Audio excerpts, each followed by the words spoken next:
And welcome back to the Locker Room, Christmas edition. Got on the line with me, the guru. A little bit of guru for a minute, at least momentarily. We'll talk about that in a little bit. Coach, how you doing today, sir, Mr. Van Pettway? I'm doing fine, Dr. Prince. This is another great day that he's given us, and he's the reason for the season. He's the reason for the season, but there's a slight, the one that got away. You want to explain to the listeners what we're talking about, Coach? Because I don't want to be one of gloating or anything like that, but I think the Battle of the Hills, we got the latest episode here. Well, yes, I had to tip my hat to you all. I thank you for Jermaine was one of the people that our fan base was definitely looking forward to, hoping that he would park his tent on our piece of property, but he decided that things are bigger in Texas. But we'll just have to see how that's going to work out. But there were plenty of people that wanted him in our place, and I think you all won out, and I think you got to go. Well, so, we call this the TJ Stakes. He's at the TJ Stakes. And so we won the TJ Stakes first round. Yes, you did. Okay. Well, you know what? They say all about love and war, Coach. You know what they say about that. And then the Battle of these Hills. For right now, I'm gonna say thank you very much. Thank you very much. For those who still trying to figure this out, Mr. Tremaine Jackson, newly appointed coach for the Prairie View A&M University Panthers, accepted the call, among other calls, in the likelihood of Alabama A&M, which means there's still a couple of vacancies left within our beloved Southwestern Athletic Conference. But before we do that, Coach, Jackson is bringing a very good track record to the Hill, even though they just lost the Division II championship this past week, 49-14. But, man, he's done a lot of things relatively quick on his head coaching path. Right. He has a great resume. He's done a lot of great things, and I guess the biggest thing that I like that he has is, he has the SWAC experience. And I think, after being in the SWAC, he knows what the struggle is about when it comes to HBCU. So I think you all got a great person. He certainly had options, and so with you all getting him, I think the Panther Nation should be happy. Right. Now, that SWAC run, he did have a little experience as a student athlete at Texas Southern. We'll forgive him for that one until further noted.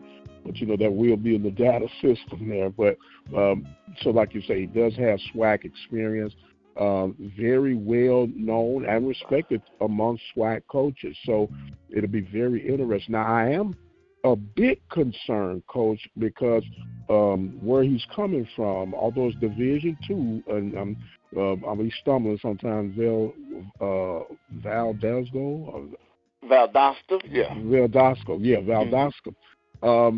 Even though it's Division II, they put a lot of money toward their football program. And we know that money is the little engine that could, no matter what level that you're on.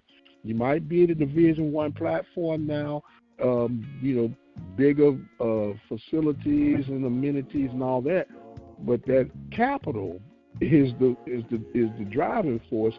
And I hope that if Prairie View is not on that level, they'll get to that level to get the necessary changes that comes with the expectations of the new coach. Well, I think they'll do it. I think when they made the decision to hire him, they fully understand what he's coming from and what he's used to. So I expect the administration and the fan base to get behind Coach and make sure that he's successful.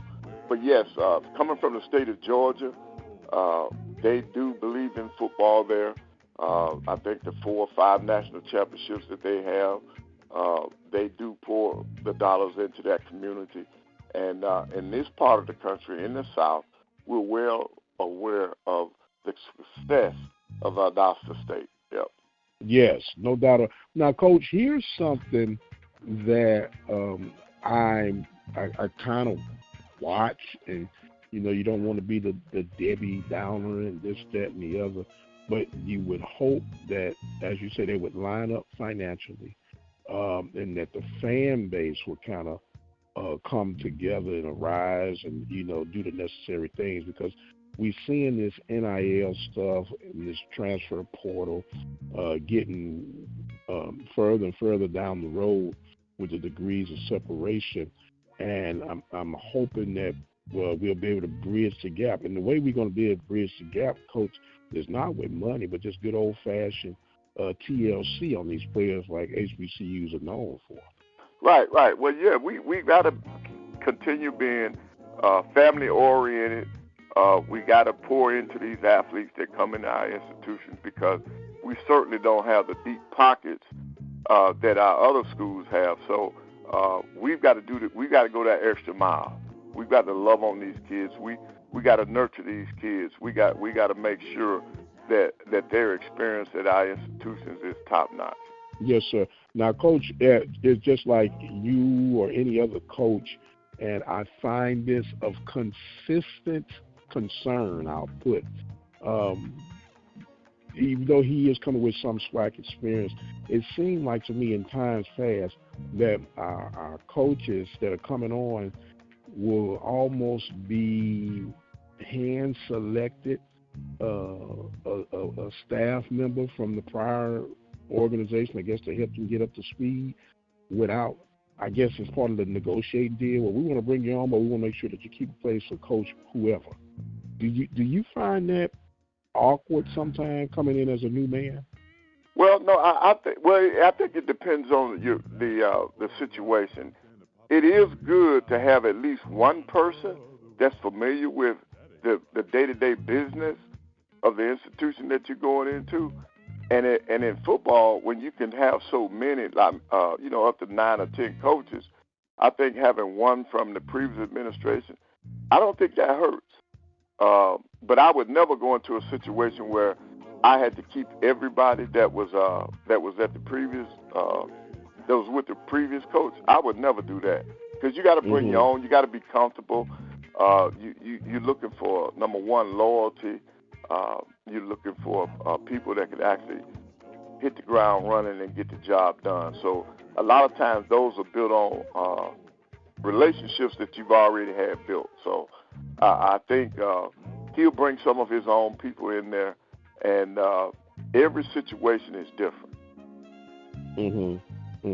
This is true. Now, what like so the concern is for me, how can, if you're the head coach of a program, and of course we're talking about football right now, and when it comes to these money games, non-conference games, and I'm sticking with the football history, you have no say-so in who you're playing. Well, that's why you got to have that relationship with that athletic director, so you all can agree upon who that opponent is going to be, because you as the coach, you know your team, you know your personnel, and you know what they can stand and what they cannot stand. And then in terms of actually playing the guarantee games, I think it's a good thing, because to me, that's the only way you can come up with the necessary funds to do some of these other things, the NIL, the cost of attendance. As a head coach in today's market, if I were coaching, I would not have a problem with playing a game so that my kids could benefit. I wouldn't have a problem with that. I do. And here's why. The game, and we're sticking with football right now. This is the thing right there, football. The game is physical enough. Right. It is absolutely physical enough. And the money that we're getting from these quote-unquote money games, they're not really that large amount to make a difference. I know it is going to make a difference, but by the time you done deducted your travel and this, that, and the other, your account for the injuries and the setbacks that it do for the rest of your program, it's not enough money in it, Coach. It's not enough money. And I know it's a quick fix, $500,000, In some cases, $750,000, but in most cases, about $350,000, $300,000. That's no real money for a program coach. Not when you got that many moving parts with it. Well, that's true if you're only getting 300, but I would shoot for the higher figure. I would try to schedule a game where my expenses would be the bare minimum, and because I would be thinking about, I'm playing this game to help you guys. We playing this game so that you will benefit, and so let's get this done. Let's get this paycheck, and you will benefit down the road. Now, that would be the only reason why I would be in favor of playing a game, because if my institution cannot provide me with these funds for my athlete, I would be willing to look at playing one game to benefit my program. And I said it the right way, my program. That's the problem, though, Coach. Yeah. Your Warriors going out there getting wounded and bruised, and they bringing home the victuals, if you would, and they don't even get the lion's share. Right. Well, see that, but that's why it would have to be understood before I accept that challenge. And another factor to this is you accept all these games or play all these games, then when it comes to evaluation, well, Coach, you hadn't had a successful. Well, wait a minute, man. You sent me out here to play these games of impossibilities, for a little extra change. Then you're going to hold this against me at my evaluation? Right. You can't do that, Coach. Yeah, we see that so many times, particularly in basketball. Because in football, at the most, like this past year was probably the worst I've ever seen in football. Well, I think Mississippi Valley played their first 4 games were guarantee games. But normally football teams play no more than 1 to 2 games a year that way. Mm-hmm. So if you're only giving up 1 game, you're only sacrificing 1 game in football, you should be okay. But in basketball, it's different. These guys are sacrificing sometimes 10 or 12, or in this case, well, I'll give you 2 examples this year. Jackson State, 12-0. 0-12. And then Alcorn State, 0-13. So these coaches have sacrificed 13 and 12 games just to chase the dollar. So when it comes to their coaching record, they're starting their season out 13 games below 500. Come on, man. That's tough. That's tough on coaches. And then when you sit down and you look at the coaches, the records in the SWAC, the overall coaching record, that's why you don't have very many coaches with a winning percentage, overall winning percentage. They may win in the SWAC, but overall winning percentage, because you played so many guarantee games, you got very few coaches that are over 500. Right, and I'm saying because of that murderous row scheduling, it gives a false illusion of what the coaching skill levels are within our beloved conference. He can't coach. Look at his record. Well, y'all don't understand the fundraising campaign that we must take in order to get, because I've heard some stories where the AD would say, well, hey, basketball, I need you all to raise $700,000 for me. Wait a minute. Wait a minute, sir. $700,000? Yeah, we got 12 games for you to get it done. Wait a minute. How can I get this done, ASAP, without sacrificing my guys, or girls in this case? And it's a slippery heel, Coach. It's a slippery heel. Oh yes. And that boogaboo has been out there for years, and I don't see it changing, because they see it as a quick fix to make money by sacrificing the basketball team, and it's just not a good look.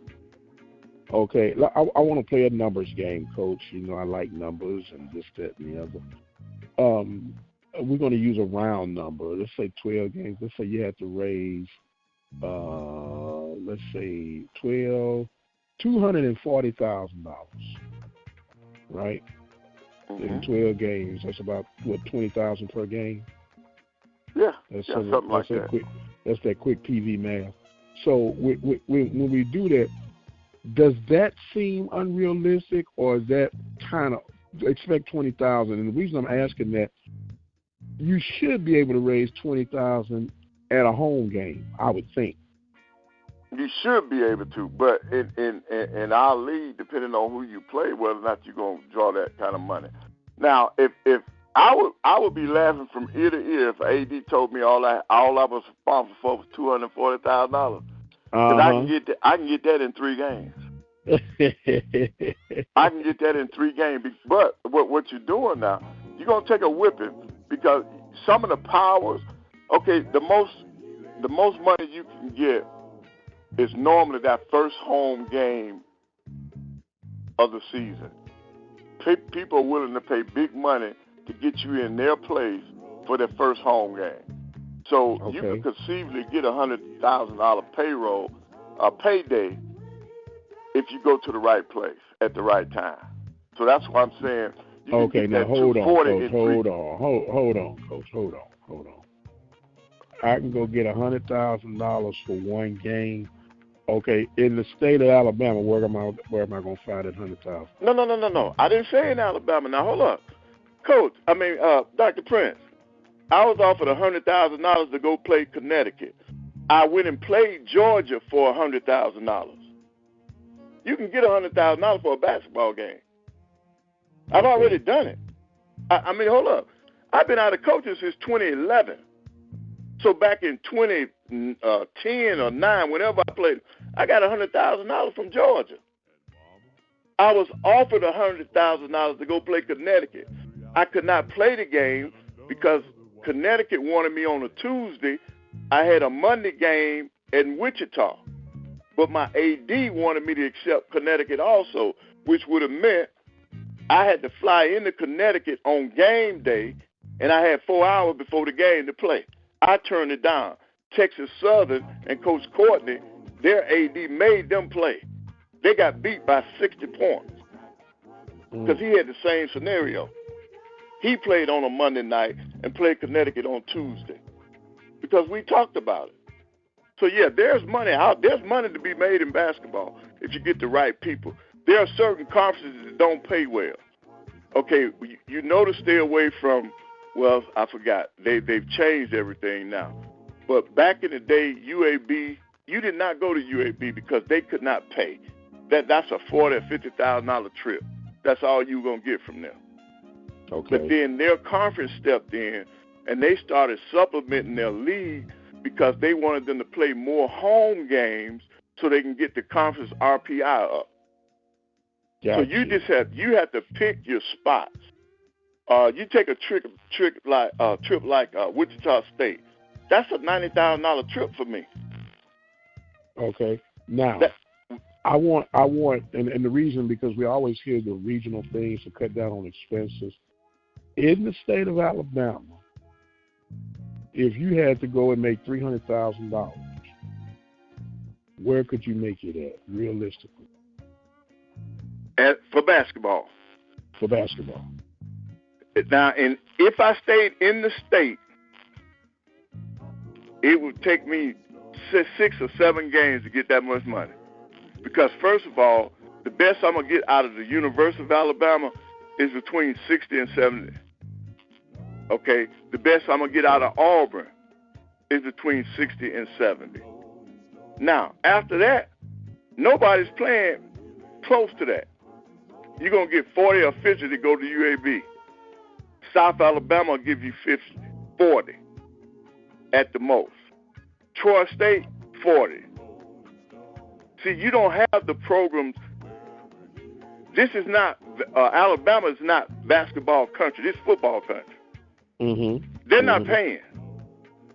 They're not paying. And I'm thinking in the state of Texas as well. You know, it's a lot of opportunity. And the reason I'm saying, and I know a lot of the ADs are saying this now, to make the money necessary, you would think there's enough connections within your state and at least the bordering state of your particular state instead of going all the way across country.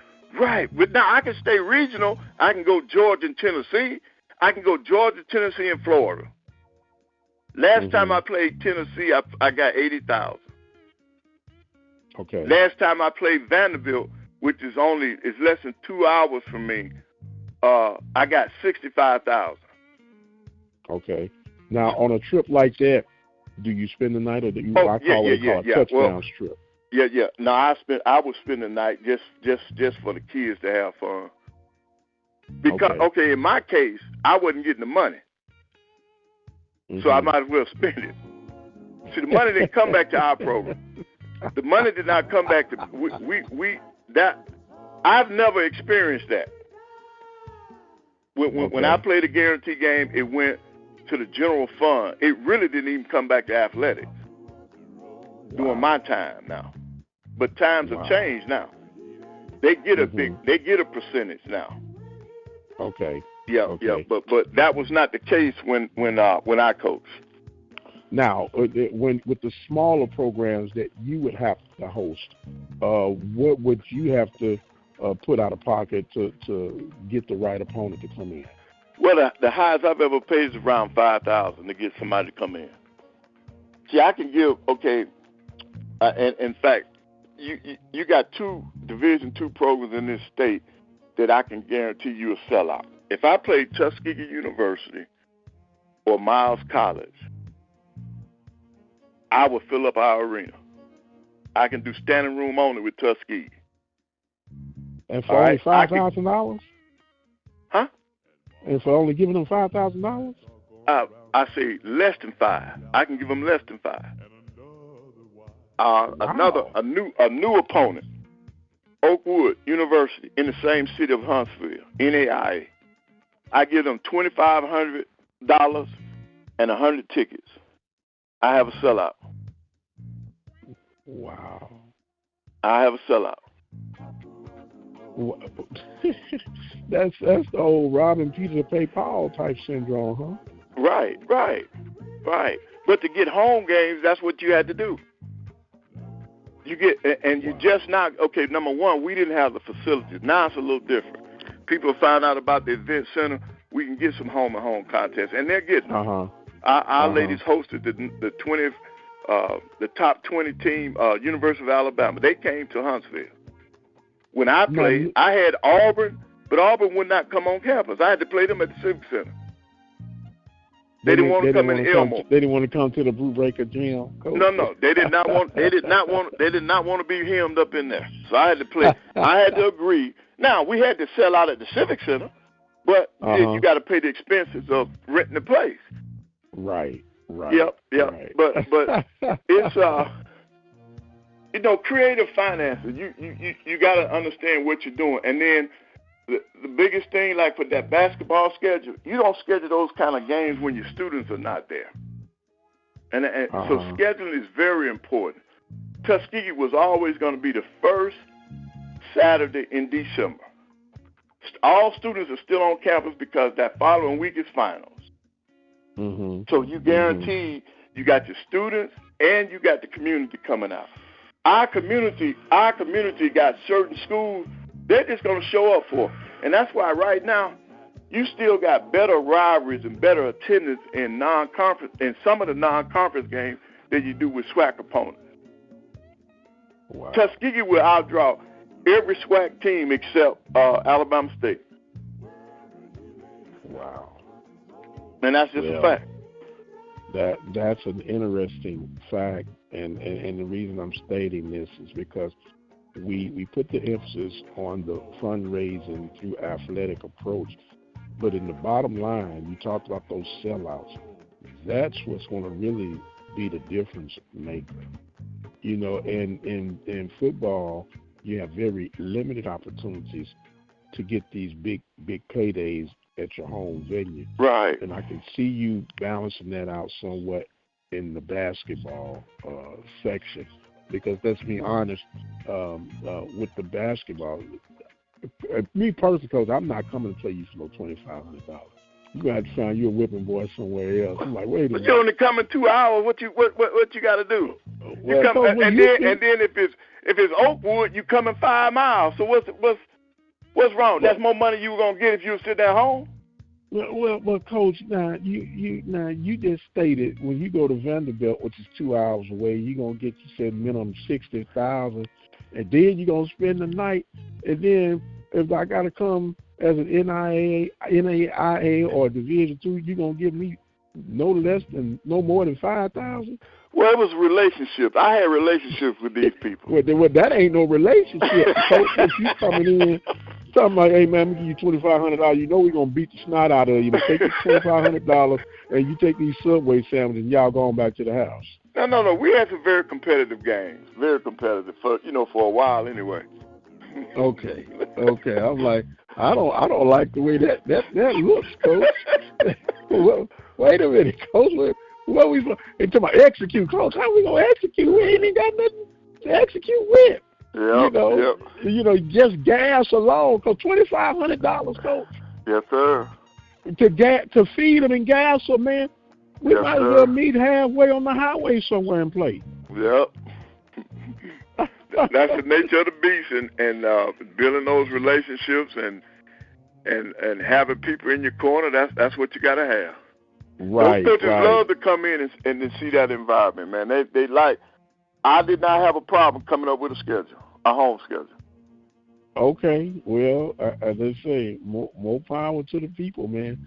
It's a lot going on. And speaking of some lot going on, Coach, we've had some change of plans, if you would.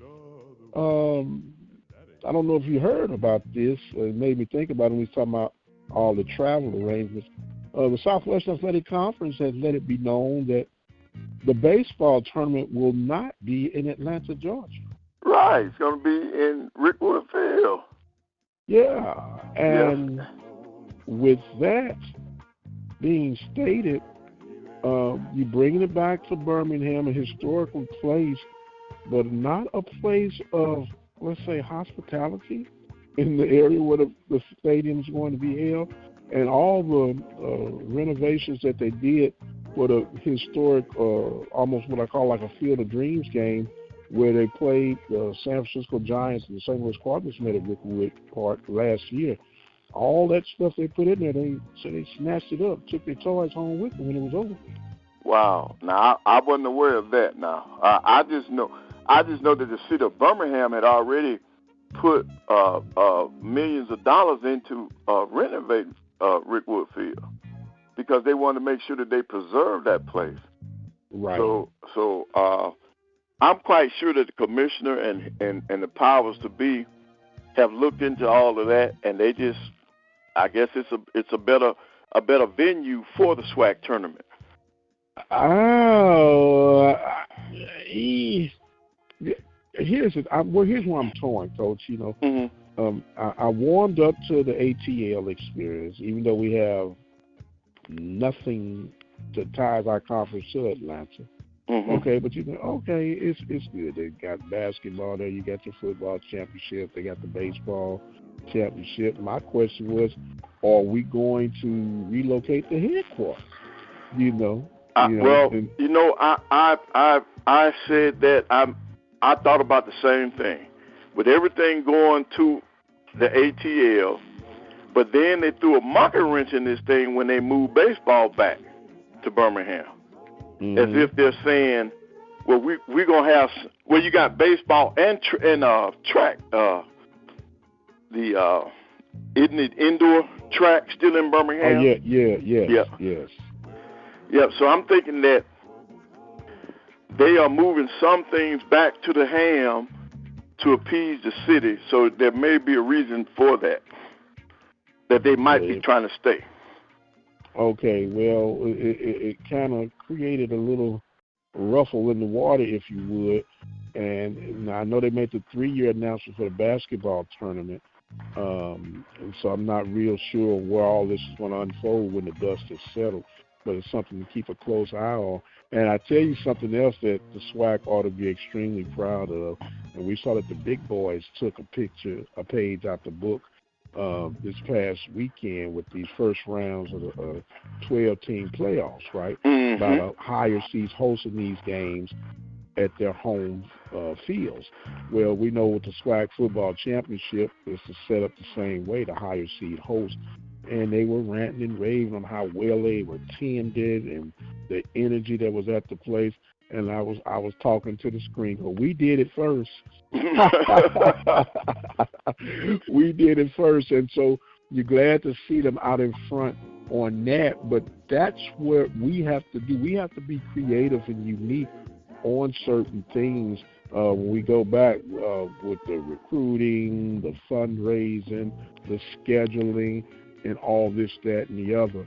And you said you would have laughed if you had to only get $240,000 as a basketball coach. From your experience of both sides of the fence, what do you think is a fair ask for these coaches for basketball and football to try to generate in these non-conference games?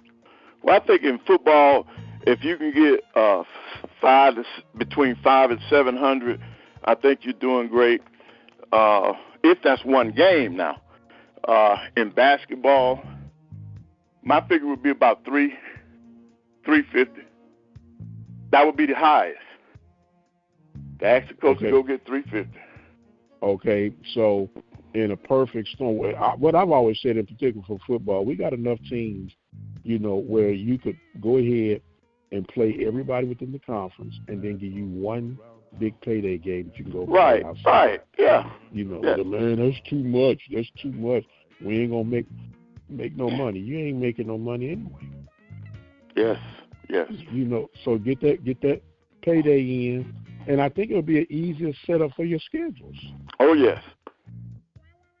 You would still have to offset a couple of schools. You just rotate them, in the opposite division each year.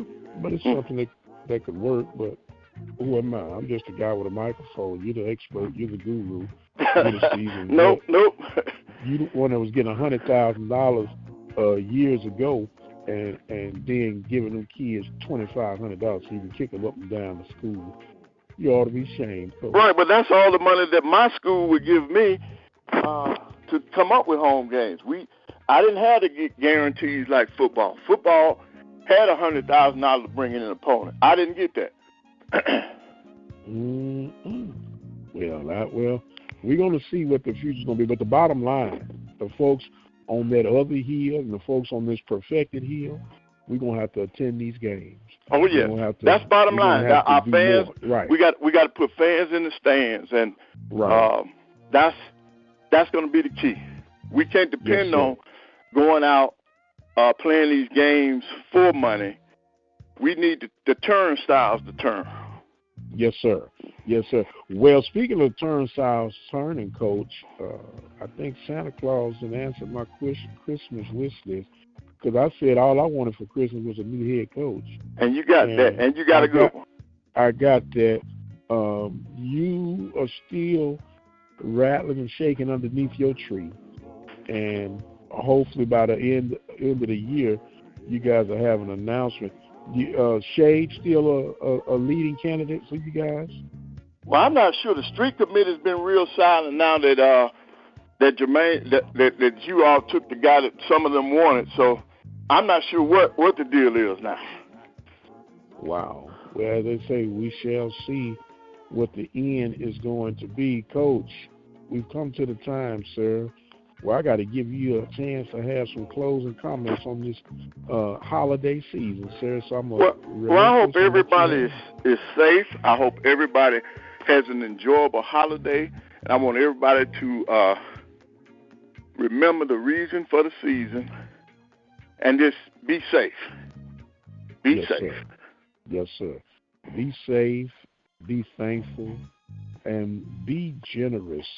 And let me throw this out here. Be generous to someone outside your four walls.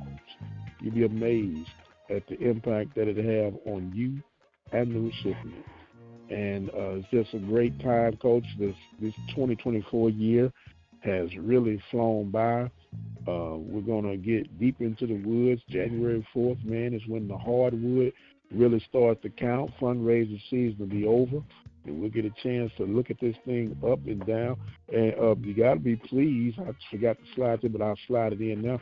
Miss Thornton doing her thing for you, Bulldogs. Yes, she's 7-4, 6 games, 6 road wins already, doing an outstanding job. Yes, look, you was ready to get that in already? Yes, sir. Well, Coach, we thank you so much. We thank you guys for joining in with us here at the Open Mic. Don't forget you can follow me on Twitter, X, at the Mike Prince Show. Subscribe to the YouTube channel at the Open Mic Broadcast Network. Visit our website with our 24-hour stream at obnradio.com. Time has come where I must exit stage left. So until the next time, you all be blessed. We'll see you on the other side.